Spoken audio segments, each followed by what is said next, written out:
तो आज के इस वीडियो के अंदर जो हमें डिस्कस करना है, जैसा कि ये चैप्टर वेव ऑप्टिक्स का चल रहा है, सेकंड चैप्टर है और पॉलिटेक्निक स्टूडेंट्स के लिए जो सेकंड सेमेस्टर में पढ़ रहे हैं। तो आज की इस वीडियो के अंदर हम देखते हैं कि जो डिफरेंस है बिटवीन इंटरफेरेंस एंड डिफ्रैक्शन क्या होता है। अभी हमने पिछली वीडियो में इंटरफेरेंस को भी समझा, डिफ्रैक्शन को भी समझा। अब कभी कभी एग्जाम के अंदर क्या होता है कि इस तरह का क्वेश्चन पूछ लिया जाता है कि जो इंटरफेरेंस है और डिफ्रैक्शन है उनमें क्या डिफरेंस वहाँ पर क्या है।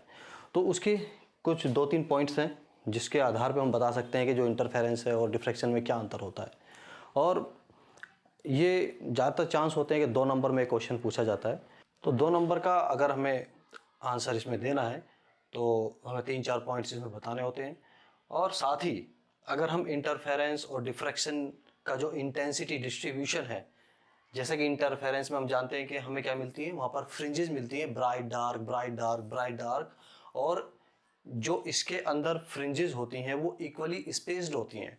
मतलब जो अगर हम 2 डार्क फ्रिंज के बीच का विड्थ देखें ये वाली, या हम 2 ब्राइट फ्रिंज के बीच में गैप देखें तो वो इक्वली स्पेस्ड वहाँ पर होता है। और इनका जो इंटेंसिटी का जो यहाँ पर ब्राइट जो फ्रिंजेस यहाँ पर बनती हैं उनकी जो इंटेंसिटी होती है वो भी एक तरीके से सेम ही होती है। और यहाँ पर जो फ्रिंज विड्थ का हम फॉर्मूला निकालते हैं वो ये था, capital D lambda upon small D हम यहाँ पर कहते हैं। कैपिटल डी क्या है, जो स्लिट है और जो पर्दा है, स्क्रीन है, उसके बीच का डिस्टेंस होता है कैपिटल डी। और जो स्मॉल डी होता है वो यहाँ पर स्लिट के बीच के यहाँ पर ये डिस्टेंस है। और इसके अंदर तो इस तरह के पैटर्न नहीं मिलता, बल्कि डिफ्रैक्शन के अंदर हमें इस तरह का पैटर्न मिलता है, यानी कि इंटेंसिटी का वेरिएशन यहाँ पर होता है। वहाँ पर फ्रिंजेस मिलती हैं, बल्कि यहाँ पर इंटेंसिटी की कुछ हमें पीक्स यहाँ पर मिलती हैं। जैसे ये सबसे हाई पीक जो होती है इसको हम सेंट्रल मैक्सिमा कहते हैं, जो बिल्कुल हमें स्क्रीन पे एकदम सामने मिलती है, वो पोजीशन पे मिलती है। इसकी इंटेंसिटी सबसे हाई होती है, इसको हम प्रिंसिपल मैक्सिमा बोलते हैं या सेंट्रल मैक्सिमा इसको बोलते हैं। और इसके बाद जो ये पीक्स हैं जिनकी इंटेंसिटी धीरे धीरे कम हो रही है, ये सेकेंडरी मैक्सिमा डिफ्रैक्शन की वजह से ये इंटेंसिटी भी वहाँ पर हमें मिलती है। और ये वो जो पोजीशन पॉइंट है उसके दोनों तरफ ही इस तरह का पैटर्न हमें मिलता है। तो यहाँ पर इसकी भी अपनी एक विड्थ होती है, यहाँ पर इसकी अपनी अलग विड्थ होती है। तो ये और ये जो यहाँ पर हमने दिखाया ये वाला जो पॉइंट है, यहाँ पर इंटेंसिटी क्या होती है, मिनिमम होती है, और यहाँ पर इंटेंसिटी ये अलग अलग होती है। तो इस तरह के पैटर्न से भी हम बता सकते हैं कि डिफ्रैक्शन में हमें एक ब्राइट डार्क इस तरह के फ्रिंज पैटर्न मिलता है, और जबकि डिफ्रैक्शन के अंदर अंदर हमें एक उस लाइट का ही इंटेंसिटी डिस्ट्रीब्यूशन कर्व इस तरह से हमें मिलता है। अब देख लेते हैं कि इसके कुछ पॉइंट्स क्या क्या है। तो पहला पॉइंट्स अगर हम देखें तो interference is due to the superposition of 2 coherent waves. Interference के अंदर हम क्या देखते हैं कि एक ही, क्योंकि इसमें कंडीशन होती है इंटरफेरेंस की कि जो 2 वेव्स हैं वे कोहेरेंट होनी चाहिए। कोहेरेंट का मतलब क्या हो गया कि उनके जो वेवलेंथ है वो सेम होनी चाहिए, उनके जो एम्पलीट्यूड्स हैं वो इक्वल या नियरली इक्वल होने चाहिए, और कांस्टेंट फेज डिफरेंस वहाँ पर होना चाहिए। और 2 कोहेरेंट सोर्स इसमें कंडीशन होती है। और 2 कोहेरेंट सोर्स हम कैसे जानते हैं, कैसे बनाते हैं, एक ही सोर्स से ही 2 स्लिट से हम 2 कोहेरेंट वेव प्राप्त करते हैं।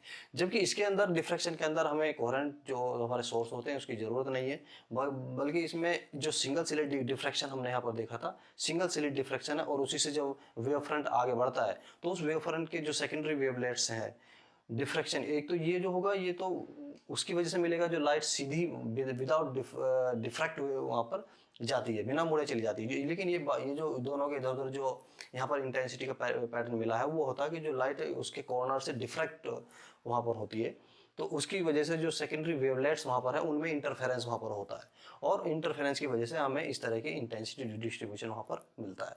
तो यहाँ पर सेकेंडरी वेवलेट्स के बीच में एक तरीके से superposition of the secondary wavelets of same wave front यहाँ पर मिलता है। तो ये अंतर इसमें है। दूसरा है क्या है कि width of the fringes are same, जैसे कि अभी हमने डिस्कस किया था कि जो यहाँ पर विड्थ है फ्रिंजेस की ब्राइट डार्क यानी कि 2 ब्राइट के बीच में गैप और 2 डार्क के बीच में गैप, वो क्या होता है, इक्वली होता है। लेकिन यहाँ पर क्या होगा, जो width of the fringes are not same. जैसे हम यहाँ पर देख रहे हैं जो इसकी जो विड्थ है ये ज़्यादा है, लेकिन आगे वाले की जो विड्थ है इंटेंसिटी यहाँ पर जो पीक्स है ये वाली, इसकी विड्थ कम है। तो यहाँ पर जो हमें पीक्स मिलती हैं या फिर हम कहें कि फ्रिंजेस जो मिलती हैं ये वाली, तो उनकी जो चौड़ाई होती है उनमें भी अंतर रहता है। तीसरा जो मेन इसमें यहाँ पर पॉइंट है ये है all bright fringes have equal intensity. यहाँ पर जो भी हमने अभी डिस्कस किया था कि सब जो भी यहाँ पर ब्राइट फ्रिंज होती है सबकी इंटेंसिटी सेम होती है, जबकि यहाँ पर जो इंटेंसिटी है वो धीरे धीरे धीरे घटती चली जाती है। सेंट्रल मैक्सिमा की इंटेंसिटी सबसे ज़्यादा, फिर दोनों साइड में घटती चली जाती है।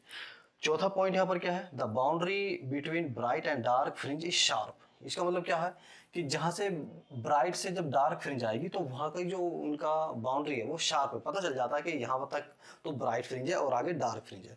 लेकिन यहाँ पर जो बाउंड्री है वो थोड़ी सी ब्लर्ड होती है, शार्प उतनी नहीं होती है। तो ये जो पॉइंट है ये थोड़ा सा वहाँ पर इतना शार्प नहीं रहता है। तो ये 3-4 पॉइंट है जो हमें कभी 2 नंबर का अगर क्वेश्चन पूछ लिया जाता है एग्जाम के अंदर तो इस तरह से देना, और डायग्राम तो जरूर दें, क्योंकि डायग्राम देने से क्या होता है कि क्वेश्चन हमारा इंप्रेसिव हो जाता है और इसको देखते ही एग्जामिनर का जो एक तरीके से इंप्रेशन जाता है वो अच्छा जाता है, तो पूरे मार्क्स मिलने के ज़्यादा चांस होते हैं। और अगर किसी भी क्वेश्चन के अंदर डायग्राम है तो सबसे पहले डायग्राम को साफ सुथरा बनाएं और सारी चीज़ उसमें शो करें, तो उसका बहुत काफ़ी वहाँ पर फ़ायदा मिलता है मार्किंग में। तो ये छोटी छोटी चीज़ें हैं जो ध्यान रखनी चाहिए। आगे इस वेव ऑप्टिक्स के अंदर जो मैं स्टार्ट करने जा रहा हूँ वो मैं शुरू करूँगा कि पोलराइजेशन ऑफ लाइट क्या होता है। लाइट की बहुत सारी प्रॉपर्टी अभी हम डिस्कस कर चुके हैं कि लाइट की प्रॉपर्टीज़ क्या है, इंटरफेरेंस क्या है, डिफ्रैक्शन क्या है। इसके बाद लाइट की अगली प्रॉपर्टी आएगी कि लाइट का पोलराइजेशन क्या होता है, जिसको हिंदी में हम कहते हैं प्रकाश का ध्रुवण क्या होता है। ये भी आगे वाली वीडियो के अंदर हम डिस्कस करेंगे। तो आज इतना रखते हैं। Thank you. जय हिंद।